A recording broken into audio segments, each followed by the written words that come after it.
hello, and good afternoon to our viewers. Good afternoon, wherever you are watching us from. Thank you for tuning in this afternoon here on the East Coast. Today, we want to first begin by apologizing. I think we're in the studios quite a little late, but we apologize. We had to make sure that we still come on so we could continue from where we ended last week. An interesting topic that we raised.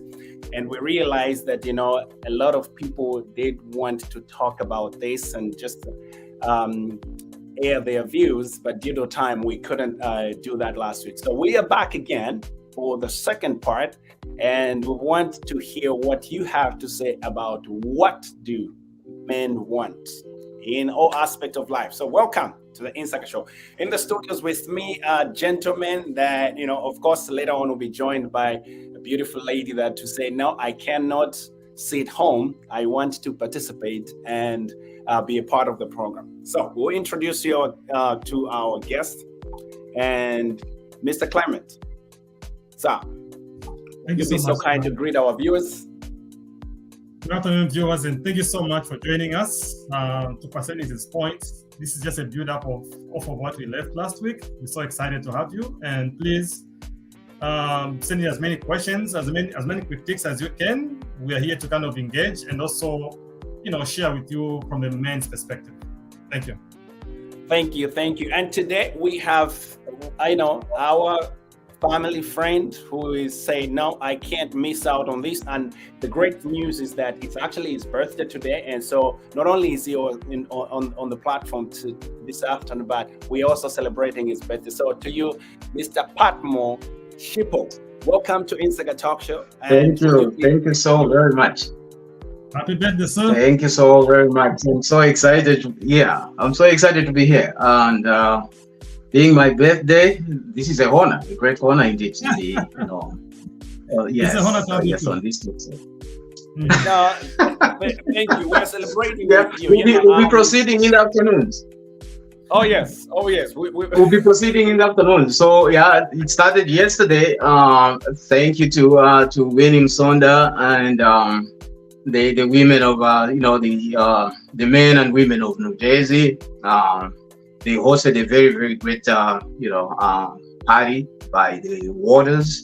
So we were all there yesterday. So it was a little, I went to bed a little late, but I'm thankful. Thank you for all that birthday wish, and glad to be here.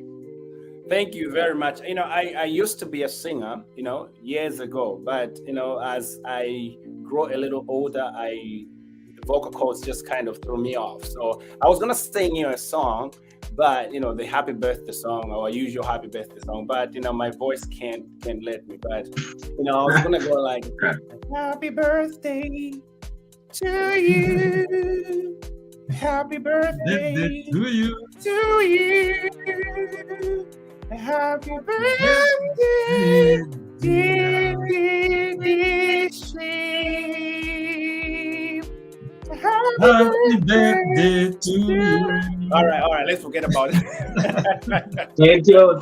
Thank you so much. I wish I had my guitar right here. We were going to rhythm in, we're going to be together in that song. I appreciate it so very much. It's good to have you on the show, sir. Thank you very much for the opportunity to just share your birthday with you. So, gentlemen, we'll just dive into the icebreaker question. I'm going to ask a question. It's a very simple question. And so that we interact and we know what's going on. So the question that I have this afternoon is, could you tell us where I know most of us, I think from what I can see on the screen, we're here on this side of of the world. We're in the US. Thank God for that. But I want to know, where were you before you actually relocated to the United States, and were you born? So Mr. Shipo, sir, you be the first one. I'll take it. Being a birthday and everything is gonna be about that relates to my birthday, actually. Yeah. So, I was born in Charleston. Oh, I'm from Charleston. Yes, I was born in Charleston, but grew up. Started my humble life in Kaunda Square, because this is where my parents had their little house there. So I grew up in Kaunda Square, but I was born in Charleston. Chakunkula area. I went to primary school, Chakunkula, and then came to. Hold right yeah. there. Hold right there. Were you taught by the vice president? The vice president? Yeah, the current vice president of Zambia. Did she go? I think she was a teacher there. No. Yes, she was actually a teacher there. But by then, I'd actually left. I think I'd actually left, but she was a teacher there at Chakunkula Primary School. We had the Shipos that were actually my aunt was a teacher at Chakunkula. So yeah, so those were actually colleagues with the vice president. Mr. Clement, chime in, please. She actually taught us home economics at Charleston Primary School. That's where I went. So I know her very well. Right. Yes. I am remember honored this afternoon to be in the midst of great people. If you were taught by the vice president, you're automatically a great person. If you were part of the school that you went to, automatically you become a famous person, right? Thank you for sharing that. Wow, that's great. That's great. Thank you. So, Mr. Clement, where you grew up, please? All my life has just been, first of all, I was born on the Copper Belt in Mufurila, in Ronald Rose Hospital, to be specific. But then my dad got an accident in the mines. He went to the village. Went to the village for some time, and then I rejoined my brother in Lusaka. That was in the early 90s. I stayed in the village for like 4 or 5 years, and then I moved back to Lusaka. In the early 90s. I think I was in my first grade or so. Yeah, so I went to Chesson Primary School, and then eventually I went to Kablonga Boys. That's where I finished my grade 12. And then early 2010s, I moved to the US. Oh, wow. So you and I, we kind of share the same background, right? I grew up in Ndola. I was actually born in Ndola Central Hospital. I think they changed it to Ndola. It's now a university or something like that, teaching hospital. Yeah, but I was born in Ndola Central Hospital, and then I went to some of those schools that are not mentioned here. Pamozi Primary School. Thanks for God. Oh, that's where my brother went. Pamozi. Oh yeah?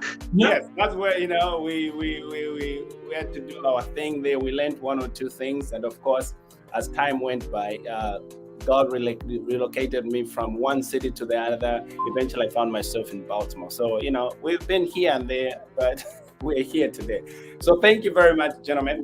I'd like to make this known to our viewers that we'll be joined by one of our great leaders in the community. She used to be the vice president. I'll talk about that a little later.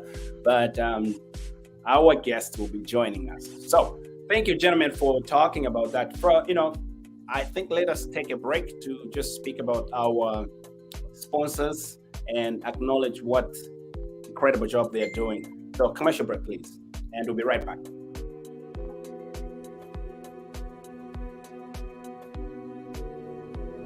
My whole life, my father told me stories about moving to the United States. He would tell me that his brother, my Uncle George, was already living here and let my father stay with him for a while. Through my Uncle George, my father was introduced to our cultural organization here in America, who helped him make connections, apply for college, find his first job, and adjust to life in a completely different culture than he was used to. The Cultural Association helped him get started on his new life. My Uncle George would bring my father with him to the annual Summer Cultural Groups Festival, and later, he would bring me. It was incredible to see so many people of all ages laughing and celebrating with food and song and dance.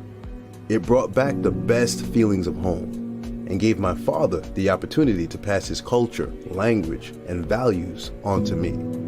My father and Uncle George were very close, so when George died last year, my father wanted to honor his wishes to be buried with a traditional ceremony back at his birthplace. My father told me that because Uncle George had cultural group life insurance, he was able to afford to bring George home and have the traditional burial George wanted. Though my father had been able to honor my Uncle George's wishes, it got me thinking about my own family. One day, I'd have to make the same arrangements for my own parents, and my wife's parents as well. Of course, we would want to bring them home and honor their wishes, but it would be a financial hardship for our family. there were a lot of things to think about, even though I really didn't want to think about them at all. When my father told me about cultural group life insurance, he told me it's intended to help families when they need it the most. It's not tied to an employer, so no matter where my career takes me, I'll always have coverage. The more people who participate and the younger they are, the more it helps keep the insurance premiums down for the entire association.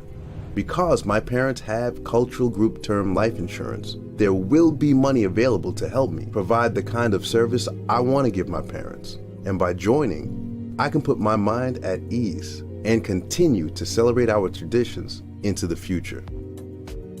With cultural group life insurance, I can worry less and spend more of my time celebrating with the people who matter most to me.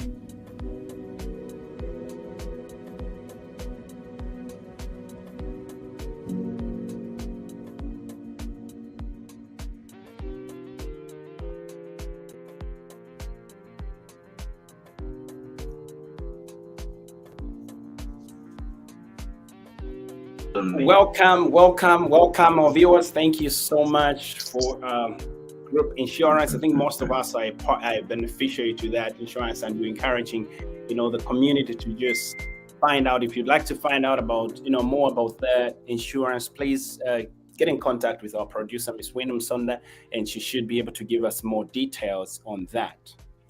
So, gentlemen, like I was saying, let's make welcome our beautiful, I'm so glad that she belongs to the DC area because she's a part of us. So, for those of you that are watching from somewhere else, don't be jealous. This is no other than Miss Inga from Germantown. And a little bit about Miss Inga, she used to be the president of our association, and then she said, "Oh no, you know what? I'm tired. I'm gonna hand over to Mr. Clement and his friends. Let them do. Let me see if they've learned something." So she handed over the baton to us. She's just trying to see whether we're doing what she taught us to do. So, Miss Inga, you're welcome to the program this afternoon. Thank you, gentlemen. How's everybody doing? We're doing well. Thank you for asking. Yeah, I'm exhausted. Happy birthday, Mr. Shipo. Thank you. I appreciate that. It's a beautiful day. So Pastor Ernest can sing. I didn't know he could sing. We'll be hiring him soon. That. I'm a horrible singer. I hope you guys are not referring to me because I can't sing. You just harmonize in the background. It's a choir. You harmonize in the background. But thank you for having me. Thank you. Nice seeing you all. It's good to see you, and thank you very much. I'm not sure if you did take part in the program last week, and if you did, then you must be aware of what we're talking about. Oh, I did my homework. I watched you. Okay. I did my homework. I think I chatted with Clement last night. We were together last night, yeah, and we were chatting about the episode last week, and we had a good exchange about it yesterday. So, yeah, it's good to be here. And that's great. From the little that I know about you, you never hold back. You speak your mind, and I like that. You would always say what it is. If it's black, you tell her it's black. If it's white, it's white, and not to worry about it. So I am so glad that you are part of. So. Gentlemen, we have Miss Inga here, and Mr. Clement, you were part of us last week. Mr. Shipo, thank you for joining in. We are going to be talking about what do men want. The complaint that our ladies have is that they don't know what to give us. Why? Because they do not know what we need. They do not know what we want neither.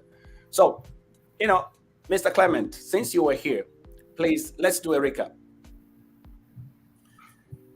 Well, thanks so much, Pasanis, for that. To your point, we're just trying to ponder on what is it that women want, and that may sound a lot more ambiguous for you guys that are joining us today, but more or less in a relationship or in a marriage, of course, there's some form of expectation that we have to meet as men, but also we also just thought to say we should be a little bit more unbiased by bringing a lady who can also critique some of our opinions, which may not be right. So with that said, the whole thing is, there are some expectations that women will look for in ladies. No, in a relationship. So to say. So that was just basically more of what we discussed last week. So with that, I can pass it on to Pasaines to kind of pound on that. Thank you very much. So, Miss Inga, you did your research, you did your homework, which I'm so happy about. Yes. What do you think men want before you come in with the opposite of my question? It's a loaded question. One, it varies based on each man. But if you think about it, like if we were to generalize and summarize it up, most men want a woman that can give them, number one, a peace of mind. She has to be able to give you a peace of mind. She has to be able to compliment you. Not as in like verbally compliment you, but like you match, you know, how they say equally yoked. And I think equally yoked, we only think about in the spiritual aspect, but it can also mean physically, mentally, emotionally, intellectually, because some people are stimulated mentally, some are physical. So it all just depends on the perspective. So I think just men want a woman that can balance them out, build me when I'm down, hold me, you know, when I'm up. Like I don't want somebody where I'm like, oh, is she with me today? Is she with me tomorrow? You want somebody where you can wholeheartedly trust them, almost to the level that you would trust your mother. In other words, you're not trying to turn her into your mother, but somebody you can wholeheartedly trust to say, this is my ride or die. She's my partner. She's there for me. And I think in general, if we were to generalize, obviously we can talk about the sex aspect, the bed and all that stuff. But if you were to put it in a nutshell, I think that's what most of you want. Above all is a peace of mind, a woman I can be proud of to say, that's my girl right there. That's how I look at it. Thank you very much. So what I did was to make sure that we buy into her mind so that we see whether she's supportive of the men this afternoon or not. But of course, our question is, what do men want? And let me just bring it on and find out, what do you think we want? A lot. You want a lot. Okay. Like from women, it's okay. So if we were to dial back a little bit from what our parents looked for, like what they wanted in a woman, they wanted a woman that could reproduce. Is she good keeping a home? Is she gonna make a good daughter-in-law? Can I be proud to introduce her to my parents? Today, the list is yay long, and I don't know if most women can fit into that mold. I don't really think I can pinpoint to say, oh, this is what each man wants. It varies per guy. What Clement may want may differ from what you want. But I think you want a wholesome woman. We gotta look good like Halle Berry, but we still gotta be able to cook like, I don't know, Chef Boyardee or Marie Claire, whoever. And we gotta be able to flip it and turn it in the bedroom. Like we have to be everything. At least that's how we look at it. Like we gotta be all rounded. Yeah. Thank you. The best man. Let me flip the question to you. As you're celebrating it, what do you think we need as men? What do we think we want as men? It's I concur with Inga, the doctor here. It's quite a number of items that would come into the narrative as to what men want in a relationship. Growing up, I grew up at a time when our parents would hold the marriage for 20, 30 years, 40 years, 50 years. Marriages then lasted. They had meaning. Should I put it that way? Well, we have a lot of marriages that have meaning today, but at the same time, things have changed. It's a technological world. Things have changed. And going back to what the Bible says, I would like to reflect to what the Bible says. The Bible says, a man that you give respect to will give you back love. So we are built up within the system. Our minds are built up with a system that you are supposed to receive respect from your wife, and in return, you give love to your wife. So that is just a basic principle of holding a relationship. Moving forward, there are other things that would add up as we move forward into a relationship. There are financial capabilities of a relationship. You need to be able to provide for your woman, for your wife, for your girlfriend, for the relationship to last longer. At the same time, she is supposed to provide you the needed security for you to be freely provide. You need to have that conscience that there's nothing going on in the background. This my wife is actually taking care of her business, and I can trust her. Trust becomes another issue that we probably as men would like to receive for you to provide nicely. If all these things, if these components are not provided in the relationship, there's a breakdown of that principle. So it all starts building up from the biblical point of view, coming all the way to the family setup, the culture, and all that combined together. Thank you. That's brilliant. Before Mr. Clement chimes in, the director just sent me a question no, it's not really a question, it's a comment. She said, we are being so vague on the program this afternoon. They want us to know, what do men want? So I think what we're going to do is maybe to just try to, if we could, and maybe let's focus a little bit on the relationship side. So this means whether you are married or you are about to enter into the union of marriage, what do you think as a man? What are you looking for? Because like we said, women are ready, according to them, they're ready to offer what they have, but they do not know. And it's actually, I agree with them to some extent. It's very difficult for somebody, one of the frustration things is, you can offer something, but you don't know what the person wants. So they want us to be specific. Of course, they know we are talking about this. They say we are running away from the question. They want us to be specific. So, for instance, if Mr. I'll chime in. I'll chime in, not to cut you short, Doctor. I'll chime in real quickly.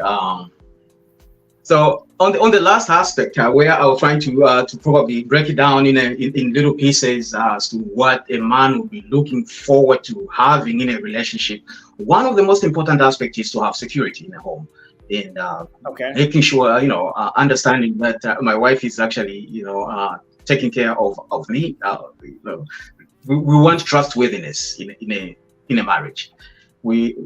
I want a woman that I'll come to, one that will give me respect. That's one thing. They'll respect me, and I'll give back love. Probably I'll end it right there so that I give an opportunity to the other doctors too. Thank you, Mr. Clement, please. Yeah, I'll just echoing to what Mr. Chip was just alluded there. Yeah, and I think it ties into what Inga said earlier on. I guess where women don't get to understand men is on the idea of love and respect. On average, if you ask a man, for example, a man would that be respected and being loved? It's kind of tricky, because some women tend to say, I can give you love. Somebody will hope to give you love, but if there's no respect whatsoever, the aspect of being appreciated, is not there. It also kind of undermines our ego as men. So I guess I was just trying to make that point to say, it's more to do with being respected than just being loved. Well, thank you very much, sir. So we're talking about love and respect. Is that all that we need from women? Is that what we want? No, for instance, personally, like it. So when we talk about what I would want, of course, I would want someone who respect is paramount. When it's derived from the Bible, of course. Now, the Bible does not really put it in such a way that it's respect. It's the order of what the Apostle Paul was writing about when he wrote about the family. He started talking about husband loving their wives, and then wives being submissive to their wives, and then to their husbands, and then it goes down to the children when he was talking about that. So when we talk about love, last week, one of the things that we did mention that it's very difficult to give. You can't give what you have. Now, some of the things that we're talking about here are things that we have to know. I do possess it. That way it will be easy for me to give it. So I did say last week, not that I was in support of the women, but one of the things I made mention was the fact that we should be able to have what we are looking for.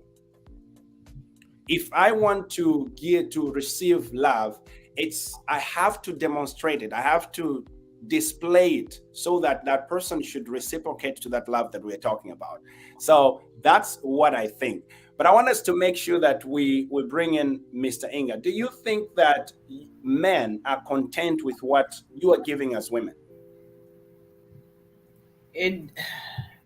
Again, loaded question. It depends, because so like from building up on what Clement mentioned, right?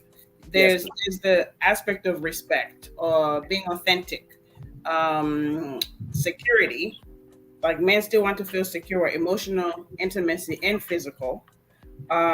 Appreciation. I think is a big thing for most men. That's across the board, regardless of what cultural background you come from. Appreciation, being physically available to him. That I know the ladies will chew me up on that one. Being physically available and giving him space when he needs the space, the time. But I think it's impossible to have a human being that can fulfill all those spaces. Personally, I just think it's impossible to be the end or be all for everyone, because it's not possible. There's gonna be some days I can fulfill him emotionally, and there's some days where I'm not mentally capable to handle what he needs me or give what he needs me to do. But I think it all boils down to like communication and respect. Going back to what Clement said, if you respect each other, you communicate with one another to say, hey, this is where I'm at today. Where I was yesterday is not where I'm at today. And you have to be able to allow your spouse that space to say she's only a human being. He's only a human being. My husband's not going to fulfill every need every day, but over a period of time, yes, we can. So I don't know if it's possible to check every box, to be honest. There's not a human being on this planet that can check every single box that we have. I don't think my husband checks every single box. He checks majority of them. And you kind of just accept it and love them and live with that because he's a human being. He's not a perfect robot that I built in a lab. So that's how I look at it. Mr. Shippo, would you please pick up? I like that, Miss Inga. We'll come back to that. The box right. I was just speaking that brain, and this is wonderful. She just elaborated exactly what I was just about to say. A relationship is transactional. You know, your partner puts in whatever they have to put in. You put in what you have to put in. So if it's one-sided, then there's a problem. Already you're creating a problem. It's like in the business world. You know, you provide your merchandise, and then the other one provides the resources. So you meet halfway, and it's a balanced equation. So if a woman provides what she's supposed to be providing, that is respect, and then I provide my love for her. It boils down to this business transaction that we just spoke about in a little while. So I think I'll hand over to my partner there to chime in. Mr. Clement, before we dive into the family aspect of what men want, right? Please, your comment. Yeah, I'm just gonna just build off of what we've just discussed earlier on. You see, one of the things, speaking from a man's perspective, if I get to admire and propose to a woman and I bring her home, the way I admire, I should, the thing is, this way sometimes our women tend to lose it. You bring her, you remember, she enters your house or you come in a union, right? If she used to dress up nicely, she used to smell nice, she was more organized. Now that she's comfortable being in your home, then she just starts dressing in a chitenge, for example. You know what I mean? Like, that sexual desire is not there anymore. Like, this ends at, forces us now to start looking outside the house again for another, nice, fancy looking kind of women. And we as men also are driven by physical appearance of women as well. So I'm not going to admire a woman who's very disorganized to start with. Of course, they have to be clean, and not just physically clean, even mentally, because we gotta give us that security of running a home. Are you able to take care of if Pastor Ernest and Mr. Tipo, come to my house, are you able to create that conducive environment for them, maybe to have a meal or something like that? Like, these are some smaller pieces that kind of drive us off. And then if I find that some other young girl outside the house is able to provide all this, what happens? I start spending more time than that. So that creates a problem. So in short, our women tends to be more comfortable. So yeah. So to talk about you finding your home disorganized, and then you see a well-organized young lady outside and you want to start spending time. I have a question mark on that, but we'll talk about it. But here's my little 2 cents to this. What I think is that, you see, as females, right? Here is what I tell the people that I interact with. I tell them, if you can't respect a man you are dating, don't marry them. Okay. If you don't respect, if you don't think that you have the capacity, or the man has not exemplified that place where they could be respected from you, just don't marry them. Don't waste your time, because all of that is going to center on that. Remember that as men, we are wired to lead. Okay. And because we are wired to lead, that's what I'm talking about from biblical aspect. We are wired to live by nature. So even when you have a child who is like a 2-year-old, between the girl and the boy, you see the leadership, the natural leadership that God has just instilled in us. They begin to develop. You don't have to tell the little boy who's 2 years, 3, 4, 5 years old that, take care of your sister. You see naturally they'll be defensive. So if as a woman you are dating a person that you can't respect, just don't marry them. That's what I'll say. So in other words, men are looking for respect, and all these things that we are talking about, they'll fall in place. Why? Because you've highly esteemed the person, and because of that, you acknowledge that they're the head of the house. And now there's this thing of the woman being a neck. I'm not sure how that ties into the Bible, but I don't know. But the truth is that man is wired to be a leader, and what gives man that ego is the fact that he deserves to be respected. Now, this is not to say that I shouldn't respect the woman just because, I shouldn't love the woman just because they have not respected me. There is also a way we have to teach. Remember, we're coming from different backgrounds. So because we're coming from different backgrounds, some people experience something different with their parents or whomever they grew up with. So we have to be lenient with each other. When you see the quality in a person that you want to be with, the first thing is that you ask yourself, will I be able to respect this man as a husband? Would I be able to respect him as a father to my children? So those things have to be put into consideration as well. Now, we talked about what we want as men. Let's dive into the family. As a married man, what do you think men want for their family? What is your take, the best man? Yes, in a family, the relationship that you have as the two leaders in a home has a bearing on the children. So whatever we do reflects to the children. As they grow up, they look up to the father and mother. Yes, if they have respect for each other, if they have love for each other, that's exactly what they will portray as they go outside. So charity begins at home. We build that, and we have a better future for the children and a better nation. Thank you. Mr. Clement, please chime in. So Well, in that aspect, I also think that sorry, I just lost my train of thoughts. Just another question again. Sorry. Now, what do you think men want for their family? So we did talk about, actually the question is quite progressive. We talked about what we want as men. So, we kind of individualized it. But right now is you have a family. Now, what is it that you want for your family?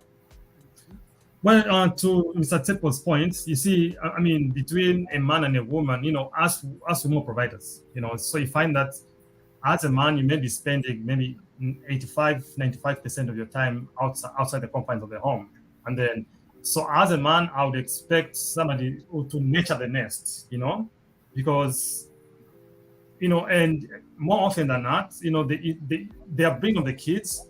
Actually, it's more influenced by the mothers, because the more they spend so much time with the man, with the mother, as opposed to us men, as far as who are out there, trying to provide for the family. So for me, I would specifically, say that it's imperative to have somebody who's actually a gatekeeper of the house, somebody who's able to contain, bring about rules, regulations, respect, and just a more conducive atmosphere in a home that the kids live to admire. And by the way, also, I was watching this show by Steve Harvey where he was saying that when he and his wife got married, they made a vow to say they should never argue in front of the children. If they are to fight, it has to be within just the two of them in the bedroom, because they just didn't want to make kids have that, to experience that kind of tension between the two of them, something like that. Thank you. Miss Inga, if you were a man, what would you want for your family? To provide financial security. To be able to, because most men do not want to settle down or even ask a woman to marry them until they feel like they can provide financially for her. Whether she's able to work or not, and she's got a rich father or wherever she comes from, whatever her background, he wants to be able to know that I can provide for my woman.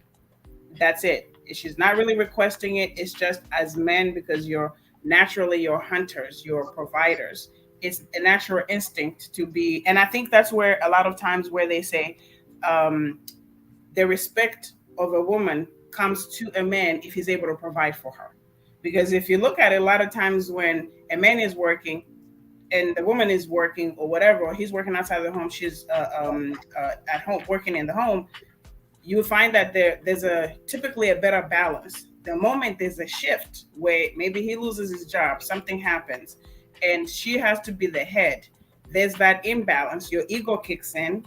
Okay, now she's wearing the pants, and then your friends are like, that guy, you're sitting at home taking care of the kids. What about wifey? So a lot of things come into play, and it becomes like a tag of war. There's some people that I have a friend, they were able to balance it. It was beautiful seeing, and they're an African couple. They were able to balance it to where the husband, after having some medical issues, he was able to stay home and took care of the kids. He cooks better than my friend. No offense to her, but the husband cooks better.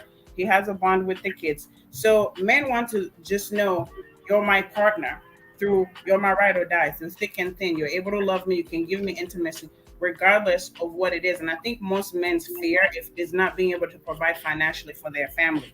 I think a man feels like he's less than a man when he can't provide financially for his wife or kids or girlfriend, even girlfriend. But I think number one for me would be finances. Thank you very much.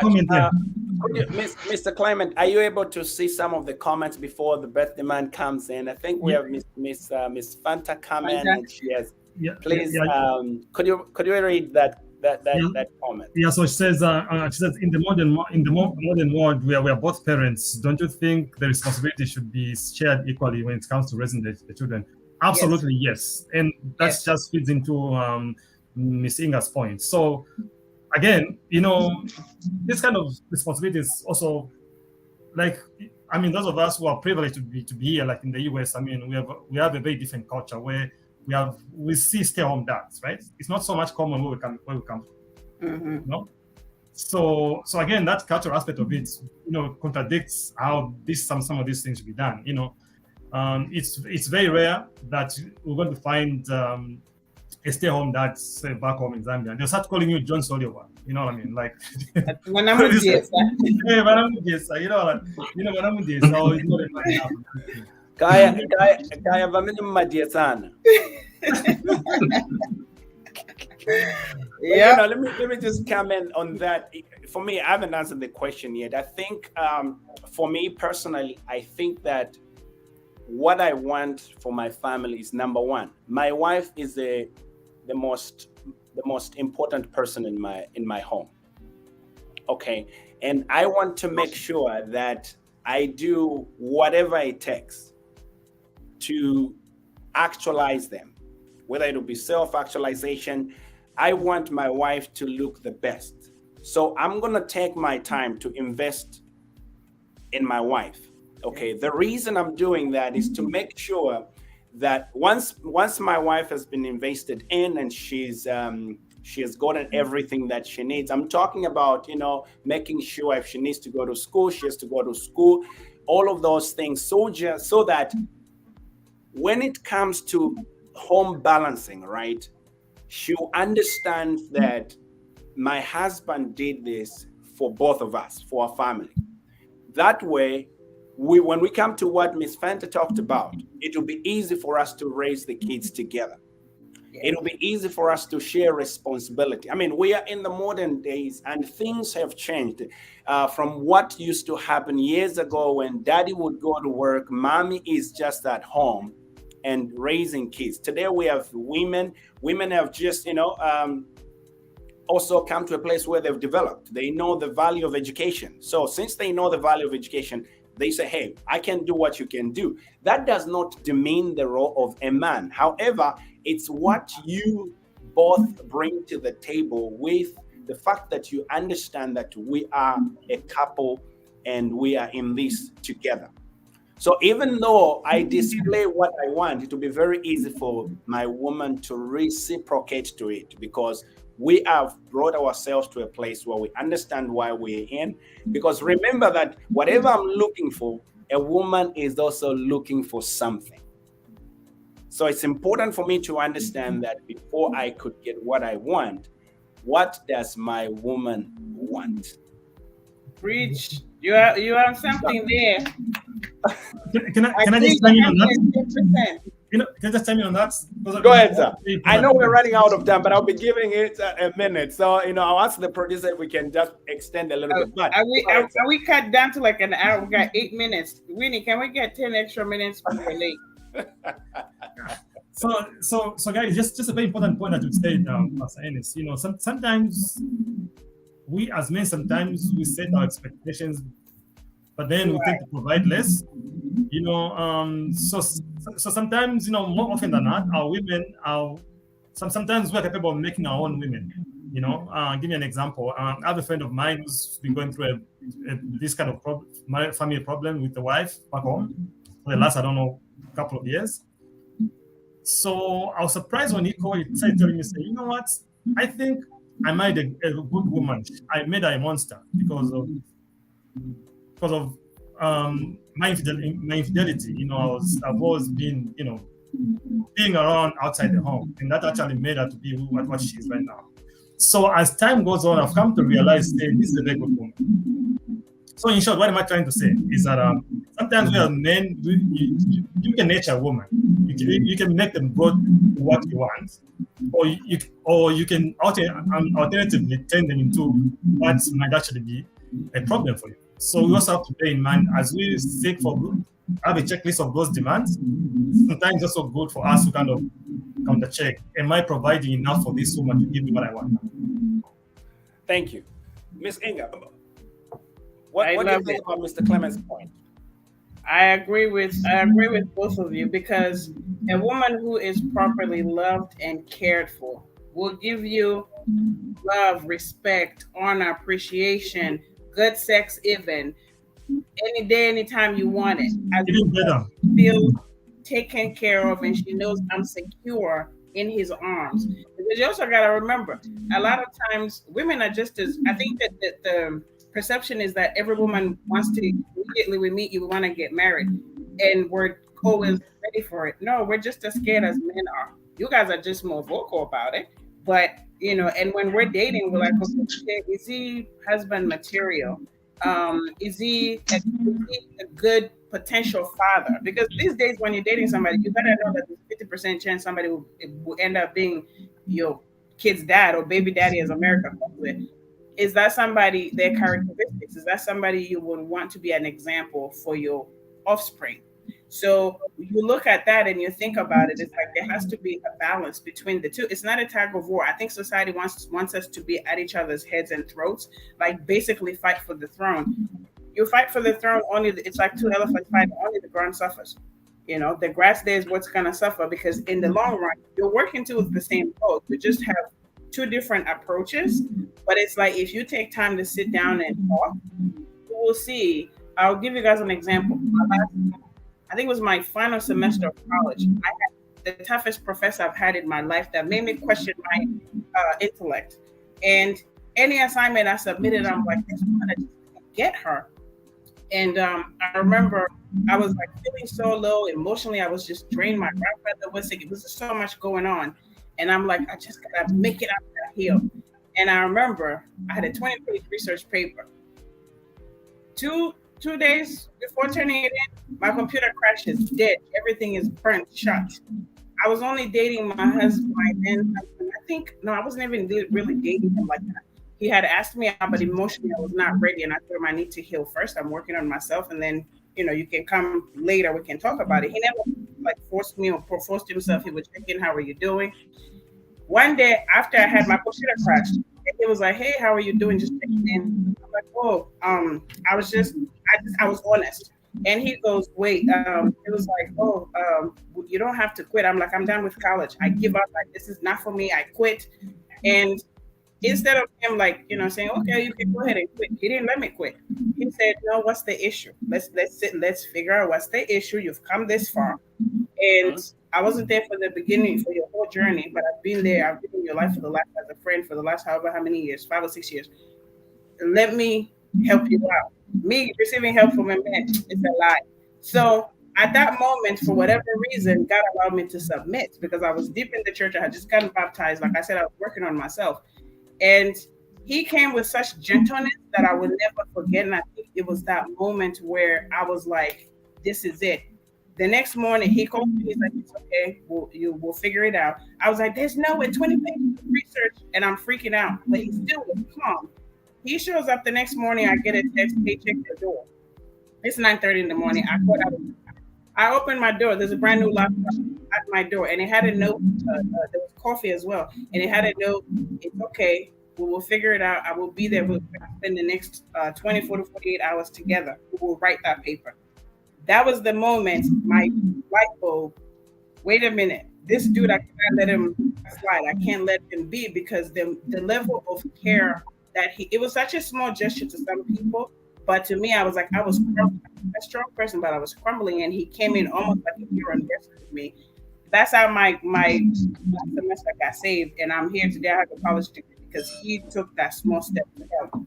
So I think most people want that. They just want to know you have, you know, and I'm safe in your arms. So in a nutshell, that's how I was going to write stuff. Thank you, Miss Inga, for that story, touching story, how, you know, Mr. Kim came in and changed your life. We thank him. Let him know that we are grateful, because we wouldn't have a college graduate if it weren't for him. So thank you so much to him. The best man, we want to hear from you. So everything, I think, has been summed up very well, especially from Inga's point of view. You want to have a respectful relationship. You want to have a relationship that is complementary. There was a very good point from one of the members from the audience. She says, is a relationship not supposed to be balanced from on the financial aspect? Yes, we've transitioned from those old days where a man was the only provider of the family. Now it's equal balance. So women also provide for the family and men provide for the family. But at the same time, the spiritual aspect of it, the financial aspect of it, the respect, all come into building up a better communication and a better family. Yeah, no, I do agree with you. You know, to add to what I mentioned earlier, I think that apart from what I said, I think that the other element that I need, as far as my family is concerned, is the security for the home. Okay, as a man, I should be able to understand how insecure my family is if I'm not there.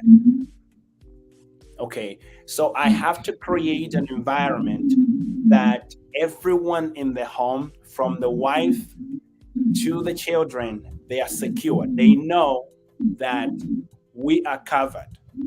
Just even before you to bring back the relationship aspect of what we're talking about, even when you are dating a woman, one of the things a woman, because one of the things you ask for is for security.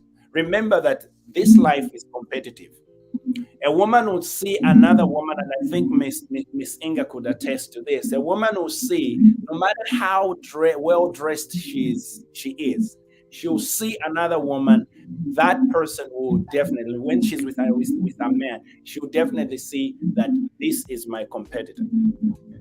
Okay, no matter how dressed she is, you can be looking at a woman and say, "Wow, this is my woman." But immediately somebody, shows up in the picture, the mind of a woman will begin to judge and see what is it that she has that I don't have, that would lure this man to the other person. So you have to create a platform or a habitable environment where a woman will know I'm secured here no matter what happens.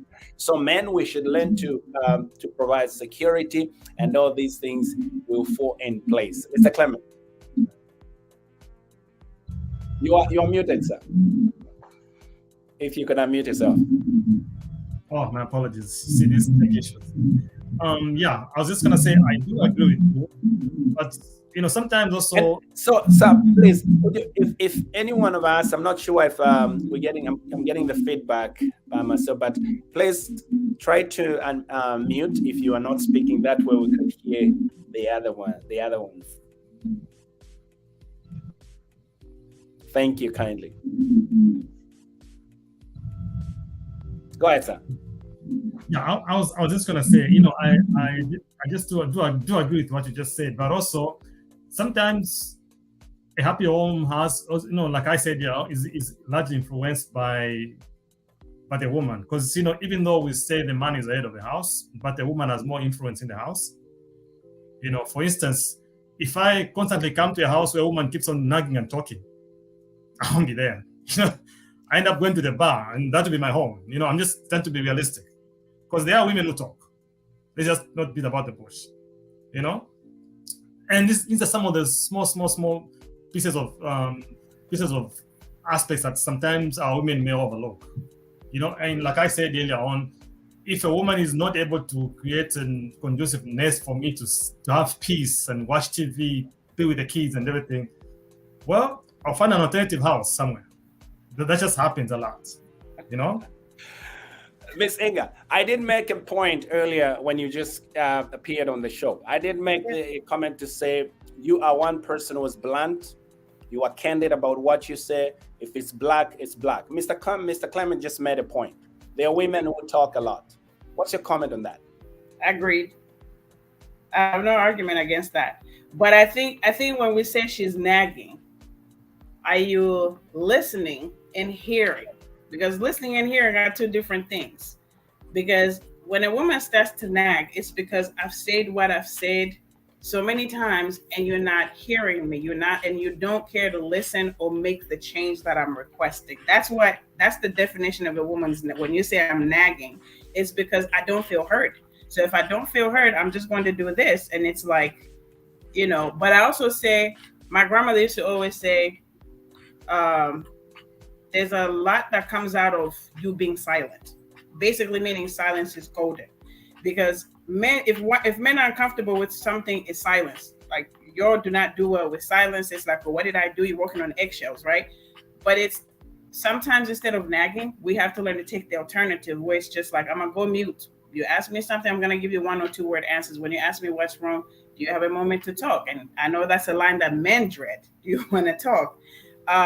So it's if she's nagging you, you have to actually sit and listen. What is the issue? Sometimes it helps to even write it down, because as human beings, we're consistently evolving.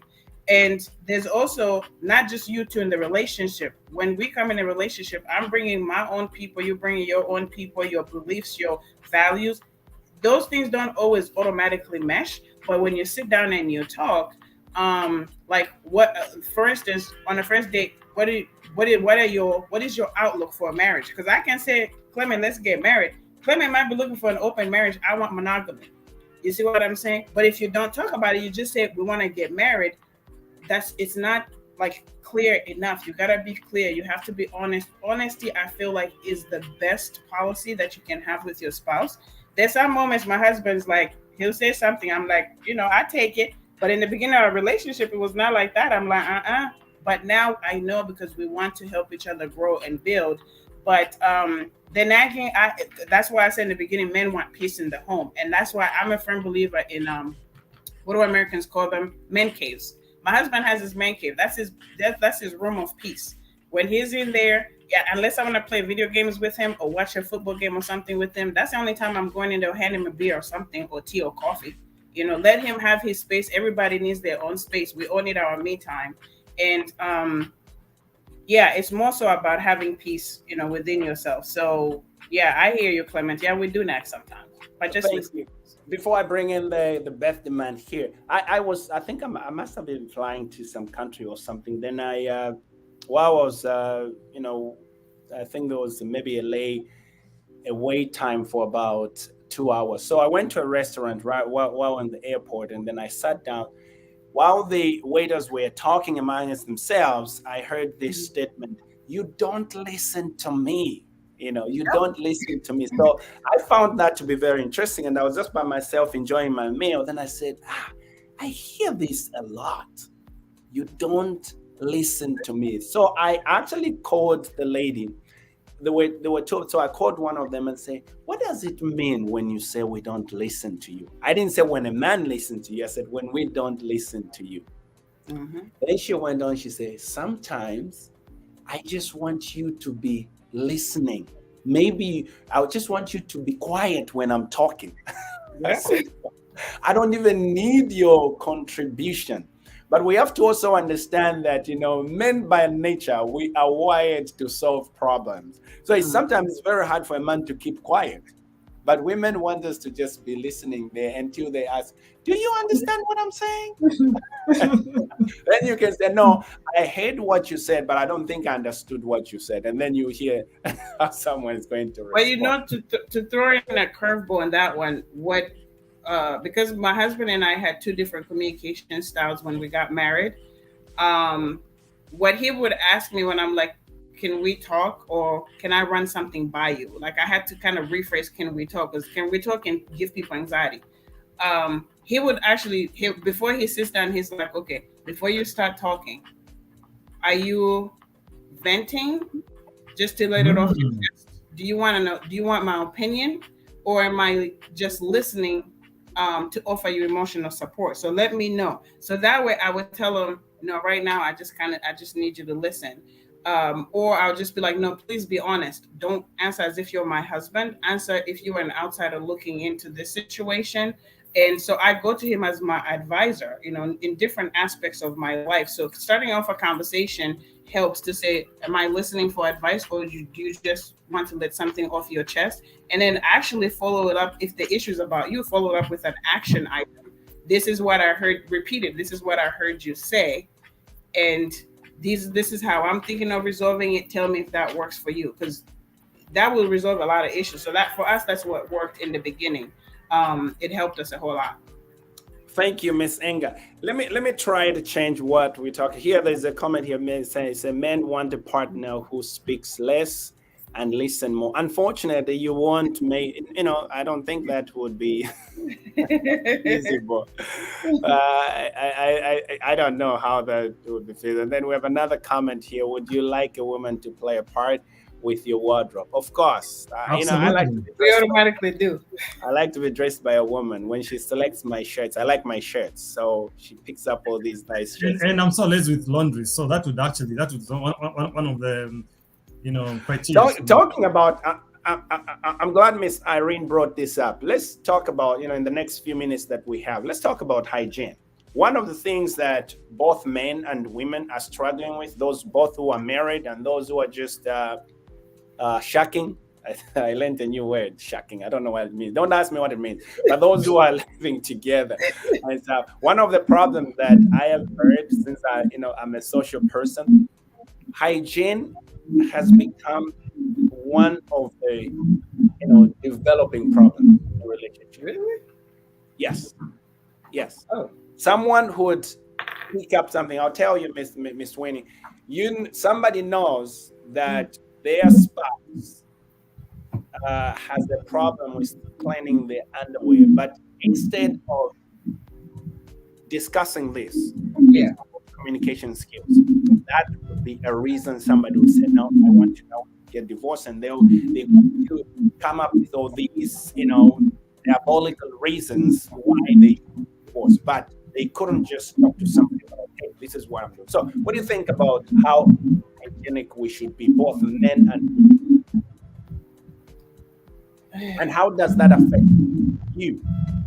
Well, if somebody's not, if their hygiene is bad, you're not going to be attracted to them. That's a very simple. I'm not going to want to kiss somebody who has allergies. I'm not going to want to have sex with somebody who has bad body odor. But I mean, like if somebody has a medical condition, for instance, okay, that's different. Because sometimes people don't even know they have bad body odor. So I think, and sometimes people, when they do have that, they want to mask it up. It just makes it worse. But I think a way to you can maybe buy them a shower, something that can put them to a fat, buy them things that will make them smell good. If deodorant that they're using, because sometimes the chemical buildup in the system may not work. It's not that they're not showering, it's just your body reacts differently to certain things. Like certain deodorants work with some people, some don't. So you just have to sort of know your spouse. If you don't smell good, I thanks. I didn't even know that was a thing that people at this age we don't know how to hygienically get about, because that's the thing we were taught, like back in primary school, like you knew how to clean up yourself. Like, I'm shocked by that. Mr. Patmo, what do you think? What is your take on that? Yes. And I think if you would, again, I concur with the sister. I'm not sure if you have something going on. If you on would, now go ahead, please. Oh, okay, perfect. Yeah, I concur with my sister again. Hygiene is biblical. It starts from the Bible. Again, that's our principle. That's our basic principle. It says right there, a person has to be clean because God is clean. So there are certain biological elements that are switched off when you meet somebody that is hygienically defeated.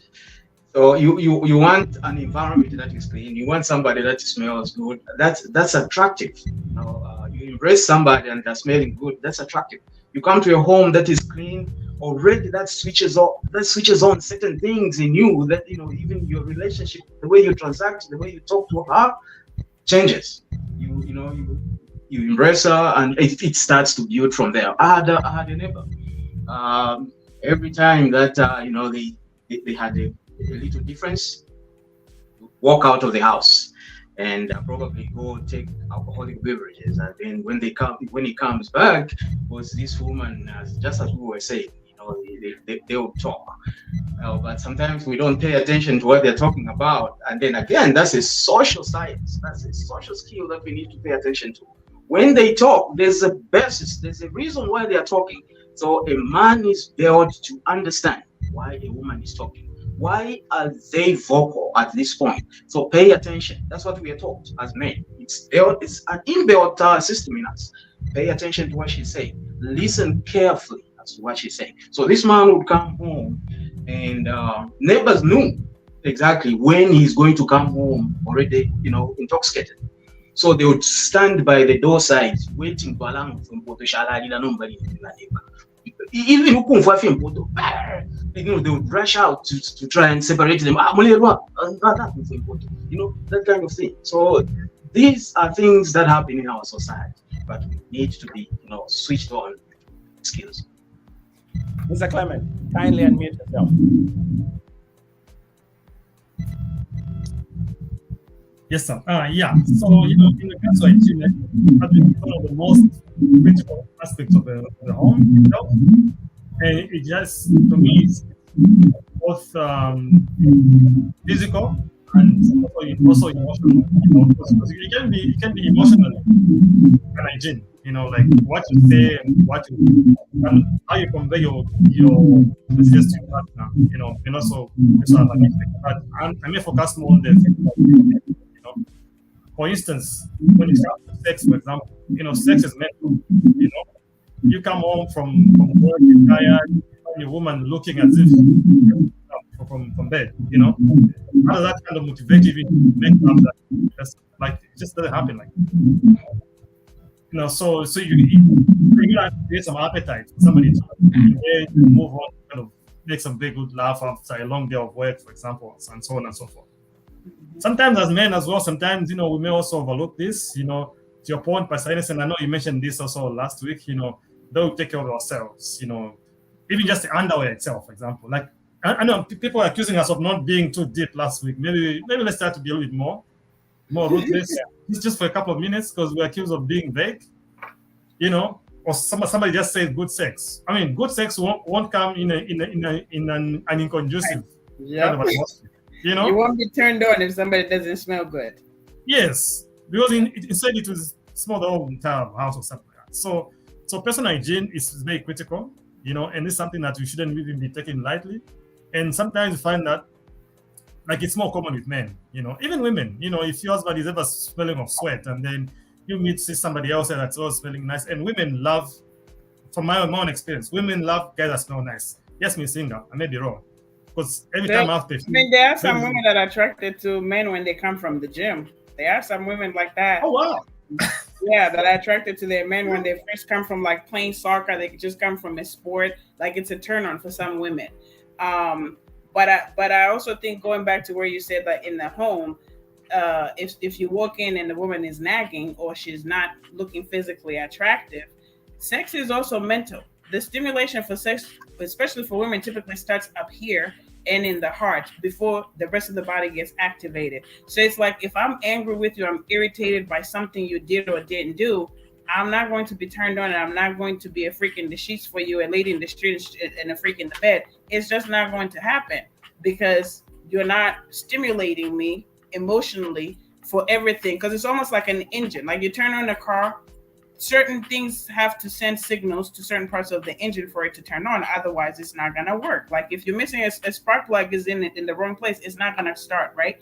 But the woman's body is naturally engineered like that. So a lot of times men are like, oh, I came and you didn't want this, you didn't want, Lukey on the couch. And women want to be spontaneous too. Let's just be honest. If we want to dive deep into it, it's not all of us that I just don't want missionary position in the bed. Like, no, it's better when it's spontaneous and you can have fun with it. That's your partner, that's your spouse.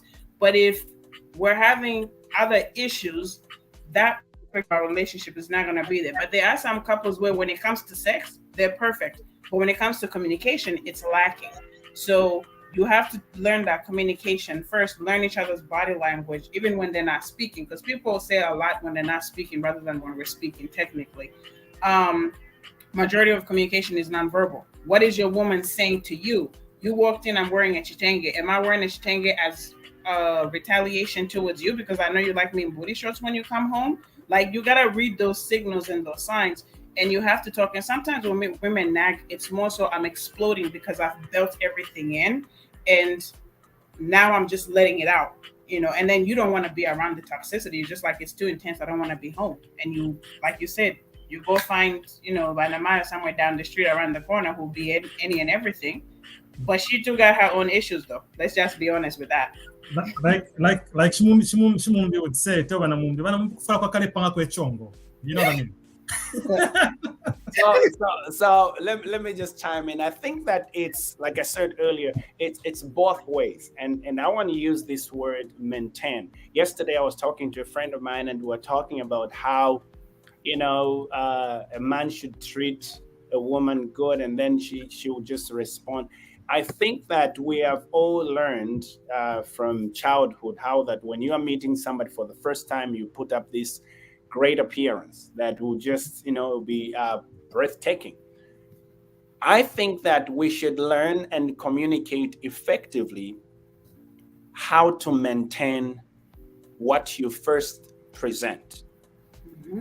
Yep. Most of us, we do present this great man on the first, second date, and my brain is telling me you have found a very hygienic person. You have found a clean person. So my decision making on you is centered or crowded by all of that. Yeah. But then if you are not, be humble enough to learn. But I think for the most part, it's all about communication. And don't lose a good woman just because, or a good woman or a good man, just because they are taking care of their teeth is not up to date, or they do not how to shave their armpit. We're trying to be explicit here. There's so many men who, I don't know why they keep their armpits like that, but I think we should know that just like the ladies take care of themselves, their armpits are so clean. I think that it's important even for us men.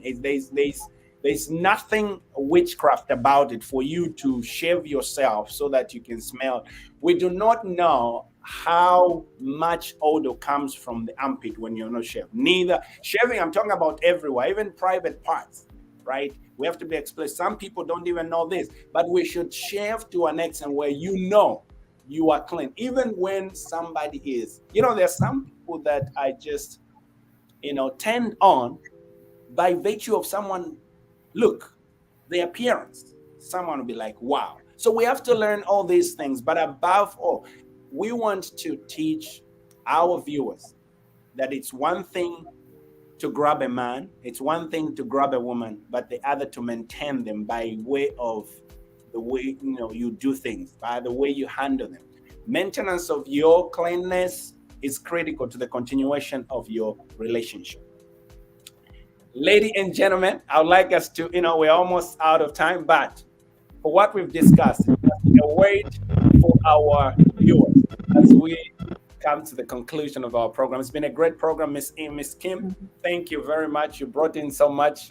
We heard you. We will learn. We'll make sure that we take note. I took some notes here. I'll start going to the gym. That sweat can, potentially. You never know.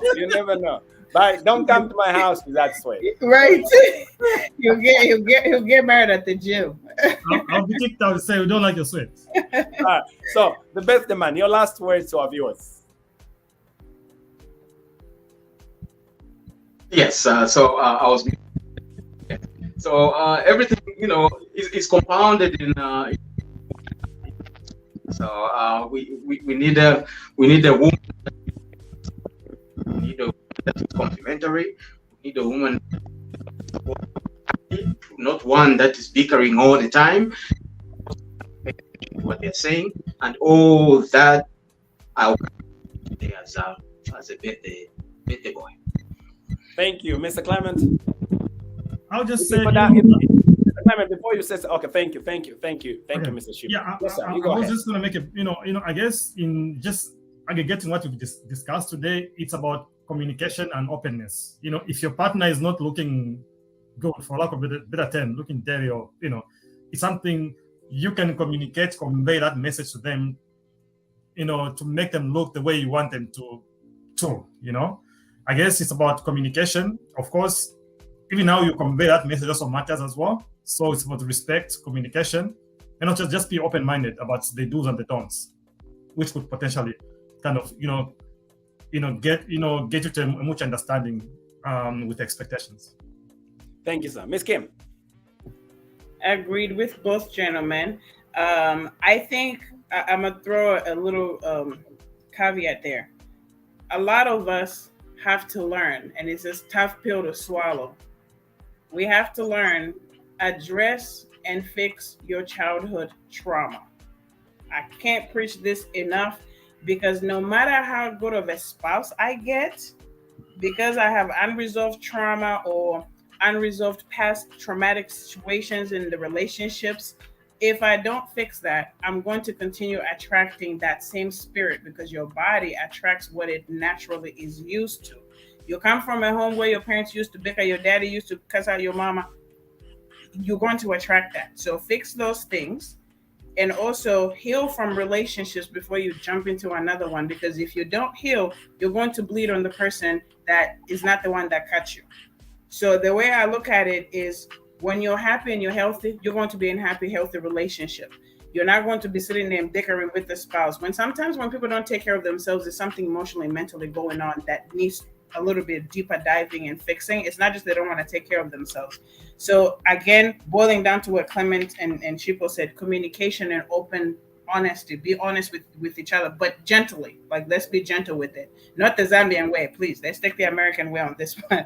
Let's be gentle with the delivery and be like, I've noticed you're not dressing the way you normally used to. Is everything going okay? Is there anything I can do? Make it almost like you're taking upon yourself, not like you're attacking her. A woman's not going to open up like that. But we're playing on the same field. We're on the same soccer team here. Let's not do it like it's a boxing match. This is a soccer team. We're a team. Let's work together. But communication, number one, respect, number two, love and admiration and care for each other. In a nutshell, that's all relationships boil down to, for both men and women. Thank you, Ms. Kim. I can, try to spiritualize that, because that is very important. In Isaiah 43, the Bible talks about how we should forget about former things. I don't want to go into, all the what the prophet Isaiah was talking about in that portion of it, but it's important for us to understand that once you go through things, forget about whatever had happened, learn from that, and know, how would I handle this situation next time? But for the most part, you have to realize that you also played a part, and the other person also played a part. What is the lesson in that? So, but Isaiah says, please forget the former things. Why? God is about to bring, something new. You cannot take the old and bring into the new relationship and expect to excel. We don't excel like that. Forget about what happened. Soldier on and see what the person, has for you. Give them a chance. Don't be comparing them from your past and from, whatever. That is going to destroy your relationship, and you'll be moving from one relationship to the other without you solving the relationship in the past. So forget what happened. Let's move on. Secondly, Mr. Clement said something very, very, imperative. He said that we listen more, I think, which we saw here. Scripture again says in Proverbs, listen more. Listen more and talk less. So we should learn, both men and women. I think it's important that we learn to listen, and let's listen. Most of the time, you know what we do? We are hearing someone talking while we are also trying to figure out what the response is. Yeah. I've always told people, listen to every word, so that when you hear what the person is saying, you're not going to respond to the word they say. Because when we're trying to conjure all these words, you are trying to speak, somebody will just pick up a word, and that is going to, then they'll respond to the word. So let's listen attentively to what they are saying, not the words they are speaking. So thank you very much, viewers. There you have it. We have concluded the second part, and we really, really, would like to say thank you to our guest, Miss Kim, and of course, the best boy. We thank you so much for spending this, hour and a half with us. May God richly bless you. We wish we were there to just, have the cake with you.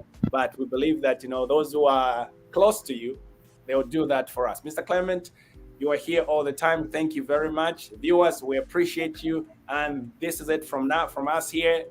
Insaka Talk Show. Thank you. August 19th. August 19th. August 19th. Yes. How would I forget about?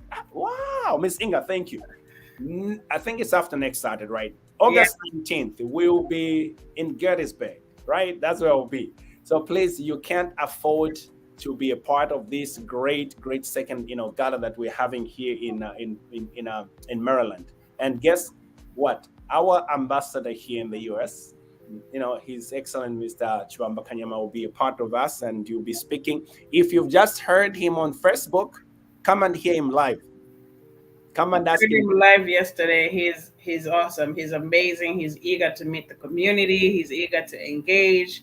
Yes. And meet us. He talks to you like a regular person. He's not giving you that I'm a government, employee, blah, blah, blah, blah stuff that some people do. He's very down to earth. So come through, everybody. We're out of quarantine. Let's party, drive up, and come to the DMV. You all know this is where it's happening. Yeah. So thank you very much, viewers. Until next time, it's Insaka Talk Show, and God bless you. Thanks for now. God bless you. Bye, everybody.